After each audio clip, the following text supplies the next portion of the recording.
ये ज़मीं मेरे लिए है, आसमां मेरे लिए, और है मसरूफ़ ख़िदमत कुल जहां मेरे लिए।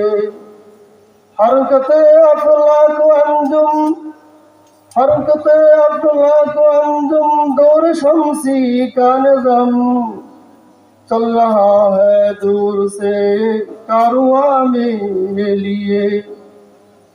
क्यों ना हो रोज़े अज़ल में हो चुकी तक़सीम कर, माई हो मालिक के लिए और कुल जहां मेरे लिए। अल्हम्दुलिल्लाह।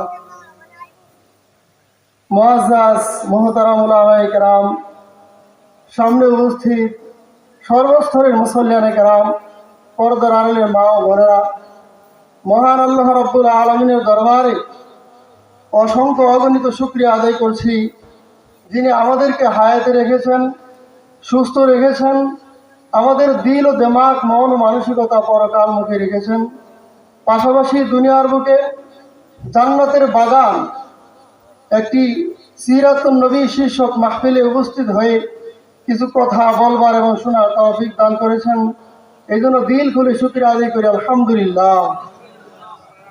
মুহতারাম মুসল্লিয়ানে কেরাম, সময়ের প্রতিটি অংশের দাম অত্যন্ত বেশি। সময়ের প্রতিটি অংশের হিসাব আল্লাহ রাব্বুল আলামিনের সামনে দাঁড়িয়ে কিয়ামতের ময়দানে দিতে হবে। অতএব একটি মুহূর্ত সময় নষ্ট করার কোনো সুযোগ নেই। অত্যন্ত গুরুত্বপূর্ণ কথা হবে, খুবই সংক্ষেপে কথা হবে। মনোযোগ সহকারে কথাগুলো শুনলে আশা করি জীবনের মূল পরিবর্তন হয়ে যেতে পারে ইনশাআল্লাহ। এর আগে আমি আপনার আলোচনা শুরু করার পূর্বে আমি আপনাদের কাছে বিনীত দুই একটি আবেদন করব। প্রথমত, এই মাহফিল বছরে প্রতিদিন হবে না। আজকের 12 রবিউল আউয়াল চলে গেলে বৈরাগীচর মৌলভীবাড়ি জামে মসজিদের 82তম মাহফিল আর হবে না এই বছর। এই জন্য আমরা যারা মাহফিলের উদ্দেশ্যে বাড়ি থেকে এসেছি, উলামায়ে কেরামের আলোচনা শোনার জন্যে, নিজের জীবনকে পরিবর্তন করার জন্যে, তাদেরকে আমি বিনীতভাবে তাদের পায়ে হাত রেখে বলবো, আমি মাহফিলে আসার পূর্বে রাস্তায় দেখে এসেছি যেই পরিমাণ মানুষ প্যান্ডেলের ভিতরে, এর চেয়ে বেশি মানুষ রাস্তাঘাটে ঘোরাফেরা করতেছে। অত্যন্ত আক্ষেপের বিষয়, প্রায় 1.5 লক্ষ টাকার উপরে মাহফিলে খরচ হতে যাচ্ছে। এত বড় আয়োজন থাকার পরেও যদি আমি এখান থেকে দিন না নিতে পারি, 2-4টা কথা শুনে আমি আমার জীবনের পাথেয় সংগ্রহ না করতে পারি, তাহলে এটা আমার জন্য সবচেয়ে বড় ব্যর্থতা। দ্বিতীয় যে বিষয়টি আমি বলবো, যে সমস্ত দোকানদার ভাইয়েরা আছেন, আমি তাদেরকে বলবো, দুনিয়ার ব্যবসা প্রতিদিন করা হয়, আসুন আজকে একটু আখিরাতের ব্যবসা করি নিজেরা, এবং অন্যদেরকে আখিরাতের ব্যবসায় শরীক হওয়ার সুযোগ করে দেন। এই জন্য এই পর্যন্ত আলহামদুলিল্লাহ অনেক বেচাকেনা হয়েছে। আমি বিনত অনুরোধ করব, আমাদের প্রধান বক্তা যখন প্যান্ডেলে চলে আসবেন, বক্তব্য রাখবেন, তখন মেহরবানি করে সমস্ত দোকানগুলো যেন বন্ধ হয়ে যায়। যারা ব্যবসায়ী আছি তারাও মাহফিলে চলে আসবো, প্যান্ডেলে চলে আসবো, যারা কাস্টমার আছি সবাই চলে আসবে। 3 নম্বর বিষয়, পর্দার আড়ালে অনেক মা বোন রয়েছেন, মহিলাদের জন্য 2টি প্যান্ডেলের ব্যবস্থা করা হয়েছে। আপনারা মনোযোগ সহকারে কথাগুলো শুনবেন। চেষ্টা করবো অল্প সময়ের আলোচনায় মা বোনদের উপকারে আসে এরকম 2-4টা কথা বলব। ভূমিকা ছাড়াই আলোচনার দিকে চলে যাচ্ছি। আমি যে আয়াতে কারিমা তেলাওয়াত করেছি, আল্লাহ পাক সেখানে বলেছেন, ইয়াউমা লা ইয়ানফাউ মালুন ওয়ালা বানুন ইল্লা মান আতাল্লাহা বিকলবিন সালিম। কাল কিয়ামতের ময়দানে বিভীষিকাময় অবস্থা তৈরি হবে, ভয়ঙ্কর পরিস্থিতি তৈরি হবে। সেই কিয়ামতের দিনে, মওতের পরে কবরে, হাসরে, মিজানে, ফুলসিরাতে কোনো মানুষের কোনো ধন সম্পদ কাজে আসবে না, ওয়ালা বানুন, কোনো সন্তান সন্ততি কাজে আসবে না, কর্মী সামর্থ্য কোনো কাজে আসবে না, ইল্লা মান আতাল্লাহা বিকলবিন সালিম। কিয়ামতের দিন জাহান্নামের ভয়াবহ শাস্তি থেকে ওই ব্যক্তি মুক্তি পাবে যেই ব্যক্তি আল্লাহ পাকের কাছে কলবে সালিম নিয়ে হাজির হয়েছে।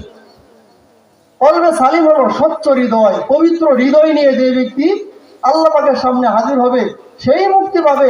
তাছাড়া সবাই ধরা খেয়ে যাবে, জাহান্নামের আসামি হয়ে যাবে। কলবে সালিম কই জিনিসের মাধ্যমে অর্জন হয়? কলব স্বচ্ছ হওয়ার আলামত কি? আমি শুধু এই আলোচনাটা করে কথা শেষ করে দিব। মুফাসসিরিনে কেরাম কলবে সালিমের, পরিষ্কার হৃদয়ের, পরিষ্কার আত্মার, পবিত্র আত্মার 5টা লক্ষণ, 5টা আলামত বর্ণনা করেছেন। এই 5টা আলামত যার মধ্যে থাকবে বোঝা যাবে তার কলবে সালিম রয়েছে, পবিত্র অন্তর রয়েছে। কাল কিয়ামতের ময়দানে সে বিনা হিসাবে জান্নাতে প্রবেশ করে, বলি সুবহানাল্লাহ। জাহান্নাম থেকে সে মুক্তি পাবে। 1 নম্বর কলবে সালিম। এই কলবে সালিমের প্রয়োজনটা আগে বলে নি। বুখারী শরীফের এক হাদিসে নবীজি বলেছেন, আলা ইন্না ফিল জাসাদি লামুদওয়া ইযা সালুহাত সালুহাল জাসাদু কুল্লু ওয়া ইযা ফাসাদাত ফাসাদাল জাসাদু কুল্লু আলা ওয়াহিয়াল কলব। ও আমার উম্মতেরা, জেনে রাখো নিঃসন্দেহে, আলা ইন্না ফিল জাসাদে লামুদওয়া, তোমাদের শরীরে, তোমাদের দেহে একটি গোশতের টুকরা রয়েছে। ইযা সালুহাত সালুহাল জাসাদু কুল্লু, তোমার এই অন্তর, তোমার ভিতরে যে গোশতের টুকরাটা রয়েছে, তোমার কলব, এইটা যদি পরিষ্কার হয়, স্বচ্ছ হয়, সালুহাল জাসাদু কুল্লু, তোমার সমস্ত শরীর, সমস্ত বডি ঠিক হয়ে যাবে। ওয়া ইযা ফাসাদাত ফাসাদাল জাসাদু কুল্লু, আর যদি তোমার কলবের এই টুকরাটা বিশুদ্ধ না হয়, সমস্ত শরীর তোমার এরকম কালিমাযুক্ত হয়ে যাবে, সমস্ত শরীর এরকম গোড়াযুক্ত হয়ে যাবে। আলা ওয়াহিয়াল কলব, নবীজি বলেন এটা হলো কলব, মানুষের অন্তর। তো কলবে সালিম অর্জন করার 5টা মাধ্যম, এই 5টা গুণগুলো গুরুত্ব সহকারে শুনবো, নিজের মধ্যে ফিট করবো, ইনশাআল্লাহ মাহফিল সার্থক হবে। 1 নাম্বার, কলবে সালিম কার আছে? আল্লাযী ইউনফিকু মালাহু ফি সাবিলিল্লাহ। পরিষ্কার হৃদয় ওই ব্যক্তি রয়েছে যে আল্লাহর রাস্তায় তার সম্পদকে খরচ করে। আল্লাহর রাস্তায় তার সম্পদকে খরচ করলে এটা আলামত যে তার ভিতরে পরিষ্কার হৃদয় রয়েছে। আল্লাহ পাক কোরআনে বলেন, লান তানালুল বিররা হাত্তা তুনফিকু মিম্মা তুহিব্বুন, তোমরা ওই পর্যন্ত কল্যাণে পৌঁছতে পারবে না, ওই পর্যন্ত তোমরা সৎকর্মী, সৎ মানুষ, ভালো মানুষ হতে পারবে না, যেই পর্যন্ত তোমরা তোমাদের প্রিয় জিনিস আল্লাহর জন্য খরচ না করো। বিখ্যাত সাহাবী আবু তালহা আনসারী রাদিয়াল্লাহু তাআলা আনহু এই আয়াত নাযিল হওয়ার পরে নবীজির দরবারে হাজির হইলেন। বললেন, ইয়া রাসূলুল্লাহ, আল্লাহ পাক বলেছেন মানুষ তার সবচেয়ে প্রিয় জিনিস যেই পর্যন্ত আল্লাহর জন্য খরচ না করবে, সেই পর্যন্ত সে ভালো হতে পারবে না, সে নেককার হতে পারবে না। আমার সবচেয়ে ভালো জিনিস হলো আমার একটা বাগান রয়েছে। আবু তালহা আনসারী রাদিয়াল্লাহু তাআলা আনহুর মদিনায় একটা খেজুরের বাগান ছিল, মদিনার সবচেয়ে বড় বাগান। এই বাগানের মধ্যে একটা মিষ্টি পানির কূপ রয়েছিল। এই কূপ থেকে মদিনার সমস্ত মানুষ পানি পান করত। এই কূপের পানি মিষ্টি হওয়ার কারণে স্বয়ং রাসূলুল্লাহ সাল্লাল্লাহু আলাইহি ওয়াসাল্লাম আবু তালহার এই বাগানে এসে কূপের পাশে বসে পানি পান করেছেন, বলি সুবহানাল্লাহ। এই বাগান দিয়ে আবু তালহা রাদিয়াল্লাহু তাআলা আনহু জীবিকা নির্বাহ করতেন। যখন এই আয়াত নাযিল হলো, তিনি নবীজিকে বললেন, ইয়া রাসূলুল্লাহ, আমি আমার এই বাগানকে আল্লাহর রাস্তায় দান করে দিতে চাই, বলি সুবহানাল্লাহ। রাসূল বললেন, ঠিক আছে, তুমি তোমার এই বাগানকে তোমার আত্মীয় স্বজনদের মধ্যে দান করে দাও। তিনি এই বাগানকে তার আত্মীয় স্বজনের মধ্যে দান করে দিলেন। তাবুক যুদ্ধে হযরত আবু বকর সিদ্দিক রাদিয়াল্লাহু তাআলা আনহুকে নবীজি জিজ্ঞাসা করলেন যে এই যুদ্ধের জন্য তুমি কি দান করেছো, কি নিয়ে এসেছো? তখন তিনি বললেন, ইয়া রাসূলুল্লাহ, আমার ঘরে যা কিছু আছে সব কিছু আমি আল্লাহর রাস্তায় দান করার জন্য আপনার সামনে নিয়ে এসেছি। আর আমার ঘরওয়ালাদের জন্য আল্লাহ এবং আল্লাহর রাসূলের মহব্বতকে রেখে এসেছি। মাল দৌলত দেখে भी सब रह गया मेरे लिए, एक खुदा मेरे लिए, एक मुस्तफा मेरे लिए। আবু বকর রাদিয়াল্লাহু তাআলা বললেন, সমস্ত মাল ধন সম্পদ আমি আল্লাহর রাস্তায় দিয়েছি, আল্লাহর জন্য দান করেছি, আর আমার ঘরওয়ালাদের জন্য আল্লাহ এবং আল্লাহর রাসূলের মহব্বতকে রেখেছি। এই জন্য ভাই, আমি যে পরিমাণ কামাই করি, দৈনিক যদি আমি 100 টাকাও কামাই করি, 5 টাকা আল্লাহর রাস্তায় আমি দান করি। আর সাদাকা তুতফিউল বালা, দান সদকা মানুষের থেকে বালা মুসিবত দূর করে। অতুতফিউ গাদাবার রব, আল্লাহ পাকের গুসাকে আল্লাহ রাব্বুল আলামিন কমায় দেন। অবমৃত্যু থেকে সাংসদটা মানুষকে হেফাজত করে। একবার সমুদ্রে একটা জাহাজ ডুবে গিয়েছিল। এই জাহাজে যত যাত্রী ছিল সমস্ত যাত্রী ইন্তেকাল করেছে। একটা ছেলে সেই দুর্ঘটনা থেকে বেঁচে গেল। নৌকা পুরা ডুবে গেছে, একটা তক্তা কাঠ পানির উপর সাগরের মধ্যে ভাসমান। একটা ছেলে এই কাঠের উপরে উঠে বসেছে, আর এই কাঠ ভাসতে ভাসতে সমুদ্রের কিনারে চলে গেছে। ছেলেটি মুক্তি পেয়ে তার মার কাছে চলে গেল। মার কাছে যাওয়ার পরে পুরা ঘটনা বললো, মা আজকে আমি যে জাহাজে ছিলাম জাহাজ ডুবে গেছে, সমস্ত মানুষ মারা গেছে, আল্লাহ পাকের রহমতে আমি মুক্তি পেয়ে গেছি, আল্লাহ পাক আমাকে বাঁচিয়ে রেখেছে। তার মা তখন বললেন, বাবা তুমি যখন সফরে বের হয়েছিলে তার আগে আমি আল্লাহর রাস্তায় কিছু দান করেছিলাম এবং আল্লাহর কাছে দোয়া করেছিলাম, হে আল্লাহ এই দানের উসিলায় আমার কলিজার টুকরা সন্তানকে তুমি সহি সালামতে এই সফরের শেষে আমার বুকে আবার ফিরিয়ে দিই।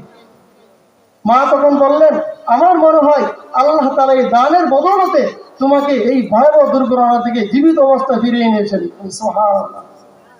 দান কলবে সালিমের 1 নম্বর আলামত হলো আল্লাহ রাস্তায় দান করা। 2 নম্বর আলামত হলো কলবে সালিমের যে আল্লাযী ইরশুদু আওলাদাহু ইলা সাবিলিল হিদায়াহ। পরিষ্কার অন্তর ওই ব্যক্তি রয়েছে যারা তাদের সন্তানদেরকে হেদায়েতের রাস্তা দেখান। যে সমস্ত বাবা, যে সমস্ত মা তাদের সন্তানদেরকে ভালো কাজের দিক নির্দেশনা দান করে, ভালো ভালো পরামর্শ দেয়। আল্লাহ রাব্বুল আলামিন পবিত্র কোরআনে হযরত লুকমান আলাইহিস সালাম এর ঘটনা বর্ণনা করেছেন। কারো মতে তিনি বড় আল্লাহর ওলি ছিলেন, কারো মতে তিনি একজন নবী ছিলেন। প্রসিদ্ধ রায় তিনি একজন জ্ঞানী আল্লাহর ওলি ছিলেন, নবী ছিলেন না। কিন্তু তিনি তার সন্তানকে সুন্দর সুন্দর উপদেশ দান করেছেন, নসিহত করেছেন। আর তার এই নসিহতগুলো আল্লাহ রাব্বুল আলামিন পছন্দ করেছে, যাতে করে সমস্ত কিয়ামত পর্যন্ত যত বাবা পৃথিবীতে আসবে, যত মা পৃথিবীতে আসবে, প্রত্যেকের জন্য যেন লুকমান হাকিমের এই নসিহতগুলো, উপদেশগুলো একটা মডেল হতে পারে, একটা নমুনা হতে পারে। এই জন্য আল্লাহ রাব্বুল আলামিন তার এই নসিহতগুলোকে পবিত্র কোরআনে তুলে ধরেছেন, বলি সুবহানাল্লাহ। এবং পবিত্র কোরআনে সূরা লুকমান নামে একটি স্বতন্ত্র সূরা নাযিল করেছেন। এই সূরার মধ্যে 9টা নসিহত করেছেন লুকমান হাকিম তার সন্তানকে। 1 নম্বর, ইয়া বুনাইয়া লা তুশরিক বিল্লাহ। 1 নম্বর নসিহত, হে আমার সন্তান, হে আমার আদরের সন্তান, লা তুশরিক বিল্লাহ, তুমি কখনো আল্লাহ পাকের সাথে কাউকে শরীক করবে না। ইন্না শিরকা লাযুলমুন আযীম, নিঃসন্দেহে শিরিক হলো সবথেকে বড় জুলুম। ইন্নাল্লাহা লা ইয়াগফিরু আন ইউশরাকা বিহি, আল্লাহ রাব্বুল আলামিন যে আল্লাহর সাথে শরীক করবে তাকে মাফ করবেন। ওয়া ইয়াগফিরু মা দুনা যালিকা লিমান ইয়াশা, শিরিক ছাড়া যত গুনাহ আছে আল্লাহ তাকে তো মাফ করে দিতে পারে। শিরিক কাকে বলে তফসিলি আলোচনার দিকে আমি যাব না। এই যে মাজারে সাজদা করা, পীরের সামনে মাথা নত করা, এগুলো শিরিক। আমি নামাজ পড়তেছি, আল্লাহ সন্তুষ্টির উদ্দেশ্য নেই। মানুষে যখন দেখে আমি নামাজ করি, মানুষের সামনে নামাজ পড়লে বড় বড় সাজদা করি, রুকু করি। আর যখন ঘরের ভিতরে একা একা নামাজ পড়ি তখন তাড়াতাড়ি শুধু নামাজ শেষ করি। এটা একটা শিরকে খফি, একটা গোপন একটা শিরক। এগুলো আল্লাহ পাক পছন্দ করেন। একজন মহিলা যত অপরাধ করে স্বামী তাকে মাফ করে দেয়, কিন্তু সে যখন পরকীয়ায় লিপ্ত হয়, পরপুরুষে আসক্ত হয়, তার স্বামী যদি আভিজাত্য থাকে, তার ভিতরে আত্মমর্যাদা বোধ সম্পন্ন কোনো পুরুষ হয়, তখন এই ক্ষেত্রে স্বামী স্ত্রীকে ছাড় দিবেন। সে এটা সহ্য করে না যে তার স্ত্রীর সাথে অন্য কেউ কথা বলবে ওপেনে, তার স্ত্রীর সাথে খারাপ সম্পর্ক করবে, কোনো পুরুষ পছন্দ করে না। আল্লাহ রাব্বুল আলামিনও তার বান্দা আল্লাহ পাক ছাড়া কারো কাছে মাথা নত করবে, আল্লাহ ছাড়া কারো কাছে চাইবে, আল্লাহ রাব্বুল আলামিন এটা পছন্দ করে না। এবং এটা কেউ করলে আল্লাহ থেকে মাফও করবে। লুকমান হাকিম তার ছেলেকে 2 নম্বরে নসিহত করেছেন, ইয়া বুনাইয়া আকিমিস সালাহ ওয়া'মুর বিল মারুফি ওয়ানহা আনিল মুনকার ওয়াসবির আলা মা আসাবাক ইন্না যালিকা মিন আযমিল উমুর। 3 নম্বর নসিহত, হে আমার প্রিয় সন্তান, আকিমিস সালাহ, তুমি নামাজ কায়েম করো। প্রত্যেকটা বাবার জন্য উচিত তার সন্তানকে নামাজের আদেশ করবে। বাবা তুমি নামাজ পড়ো।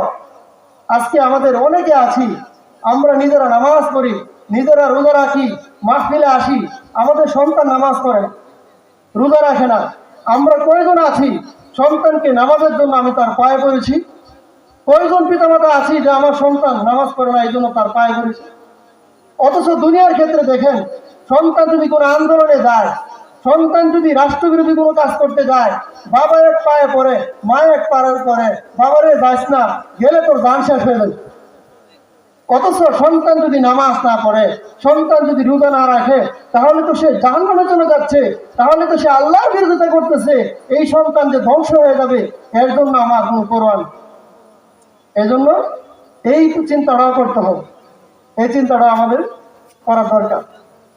3 নম্বর, আমাদের হুজুর চলে আসতেছেন 3 নম্বর যে বিষয়টা, কলবে সালিমের আল্লাযী ইয়াকুনু কলবুহু খালিয়ান আন গালাবাতিশ শাহওয়াত, যার অন্তর চরম কামভাব খায়াসাত থেকে মুক্ত হবে, তার অন্তর হলো কলবে সালিম, পরিষ্কার হৃদয়। তার অন্তরের ভিতরে শুধু নারীর লোভ থাকবে, খায়াসাত কামভাবের লোভ থাকবে, তার অন্তর হলো অপরিচ্ছন্ন এবং অন্ধকার অন্তর। 4 নম্বর, আল্লাযী ইয়াকুনু কলবুহু খালিয়ান আনিল আকাইদিল বাতিলা, যার অন্তর ভ্রান্ত আকীদা বিশ্বাস থেকে মুক্ত হবে, তার অন্তর হলো পরিষ্কার এবং স্বচ্ছ হৃদয়। 5 নম্বর, আল্লাযী ইয়াকুনু কলবুহু খালিয়ান আন মুহাব্বতি গায়রিল্লাহ, যার অন্তর গায়রুল্লাহর মহব্বত থেকে খালি হবে, তার অন্তর হলো প্রকৃতপক্ষে কলবে সালিম, যে অন্তর নিয়ে আল্লাহ পাকের সামনে দাঁড়াইলে আল্লাহ রাব্বুল আলামিন মাফ করে দিবেন। মুহতারাম মুসল্লিনে কেরাম, আমাদের সামনে আমাদের প্রধান বক্তা চলে আসছে, আলোচনা এই পর্যন্ত আমি শেষ করলাম। 5টা কাজ আমরা করবো। 1 নম্বর যে কাজটা করা হবে, আল্লাহর রাস্তায় দান করতে হবে। কলবে সালিমের পবিত্র হৃদয়ের 5টা লক্ষণ, আল্লাহর রাস্তায় সবাই দান করব। 2 নম্বর, সন্তানদেরকে ভালো কাজের আদেশ করব। 3 নম্বর, দিলের ভিতরে যে সমস্ত কাজ করলে কাম বা বেশি জাগ্রত হয়, খায়াসাত জাগ্রত হয়, টিভি সিনেমা ফেসিয়াল দেখা, এগুলোতে মুক্ত থাকবো। 4 নম্বর, ভ্রান্ত আকীদা বিশ্বাস থেকে মুক্ত থাকবো, মাদারের শ্রদ্ধা করবো না, গায়রুল্লাহর সামনে মাথা নত করবো না। 5 নম্বর, দিলটাকে আল্লাহ পাকের মহব্বতের মাধ্যমে ভরপুর করে দিতে হবে। আল্লাহ রাব্বুল আলামিন আমাদের প্রত্যেককে কথাগুলো বুঝার এবং আমল করবার তৌফিক দান করুন। আমিন ওয়া আখিরু দাওয়ানা আলহামদুলিল্লাহ।